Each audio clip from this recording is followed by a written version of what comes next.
അതുപോലെ ഇപ്പം നമ്മുടെ ലേഡീസിന് പറയുവാണെങ്കിൽ പ്രത്യേകിച്ച് ഇപ്പം എല്ലാവർക്കും പേടിയുള്ള കാര്യമാണ് ബ്രസ്റ്റ് ക്യാൻസർ എന്ന് പറയുന്നത്.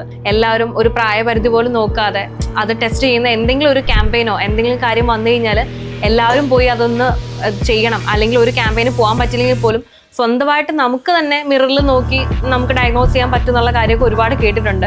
അപ്പം എല്ലാവർക്കും അറിയാതിരിക്കാനെ പറ്റി, എന്നാലും അറിയാത്ത ആൾക്കാർ ഇനിയും ഉണ്ടാവും. അപ്പം ഒരു ബ്രസ്റ്റ് ക്യാൻസറിനെ പ്രതിരോധിക്കാൻ, അല്ലെങ്കിൽ ഇപ്പോൾ ഒരു കോളേജ് സ്റ്റുഡൻറ്റ്, ഒരു 10-18 വയസ്സുള്ള പെൺകുട്ടിക്ക് എങ്ങനെ അതിന് ഒരു പ്രിക്കോഷൻ എടുക്കണം, എങ്ങനെ സ്വന്തമായിട്ട് അത് ടെസ്റ്റ് ചെയ്യണം എന്നുള്ളൊരു കാര്യം ഒന്ന് പറഞ്ഞു. അതെ, സത്യത്തിൽ ആ കാര്യങ്ങളാണ് നമ്മൾ ഏറ്റവും ഇമ്പോർട്ടൻ്റ് ആയിട്ട് നോട്ട് ചെയ്യേണ്ടത്. കാരണം ക്യാൻസർ ഉണ്ട്, നമുക്കറിയാം, ക്യാൻസർ ഒരു പ്രശ്നമാണെന്നറിയാം. ബട്ട് ഈ ഒരു വലിയ പ്രോബ്ലത്തിൻ്റെ നല്ലൊരു ശതമാനം നമുക്ക് പ്രിവെൻറ്റ് ചെയ്യാൻ പറ്റുന്നതാണ്. അതായത് cancer prevention, cancer screening, cancer early detection, ഈ 3 കാര്യങ്ങളാണ് നമ്മൾ കോൺസെൻട്രേറ്റ് ചെയ്യേണ്ടത്. നമ്മൾ വലിയൊരു പ്രോബ്ലം ഉണ്ട്, അതിന് സൊല്യൂഷൻസ് ഇല്ലെങ്കിൽ നമ്മൾ പറഞ്ഞിട്ട് കാര്യമില്ല.